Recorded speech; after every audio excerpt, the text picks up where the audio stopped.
தளபதியோட கடைசி படமான 69 படத்தை பத்தி ஒரு அப்டேட் பாத்தீங்கன்னா இப்போ சோசியல் மீடியால பரபரப்பா போய்கிட்டு இருக்கு. சோ அது என்ன அப்படிங்கறத பத்தி இந்த வீடியோல டீடைலா பார்க்கலாம். தளபதி இப்போ கோட் படத்துல நடிச்சு முடிச்சிருக்காரு. இந்த படம் செப்டம்பர் 5ஆம் தேதி ரிலீஸ் ஆக போகுது அப்படின்ட்டு அதிகாரப்பூர்வமா ஆல்ரெடி சொல்லிட்டாங்க.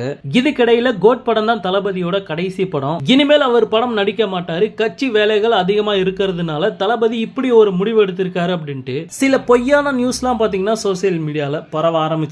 ஆனா அதெல்லாம் உண்மை கிடையாது. கண்டிப்பா தளபதி இன்னொரு படம் நடிப்பாரு அப்படிங்கிற மாதிரி சொல்லியிருக்காங்க.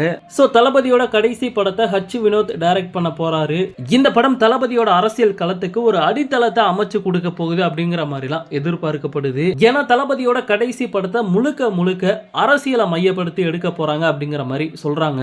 நான் முதலமைச்சர் ஆனா அப்படின்னா இந்த மாதிரியான நல்ல விஷயங்களை மக்களுக்கு செய்வேன், இந்த மாதிரியான கெட்ட விஷயங்களை தமிழ்நாட்டில இருந்து அடியோட ஒழிச்சு கட்டுவேன் அப்படிங்கிற மாதிரி தளபதி பாத்தீங்கன்னா கட்சியோட கொள்கைகள் அண்ட் கோட்பாடுகளை இந்த படம் மூலமாவே மக்களுக்கு சொல்ல போறாரு அப்படின்ட்டு பல செய்திகள் இது சம்பந்தமா வெளியில வர தொடங்கி இருக்கு. டைரக்டர் ஹச் வினோத்தும் பாத்தீங்கன்னா அதுக்கு ஏத்த மாதிரி கதையை ரெடி பண்ணிக்கிட்டு இருக்காராம். இந்த நிலைமையில இந்த படத்தோட படப்பிடிப்பு எப்ப தொடங்க போகுது அப்படிங்கிற மாதிரி ஒரு நியூஸ் பாத்தீங்கன்னா இப்ப சோசியல் மீடியால பரபரப்பா போய்கிட்டு இருக்கு.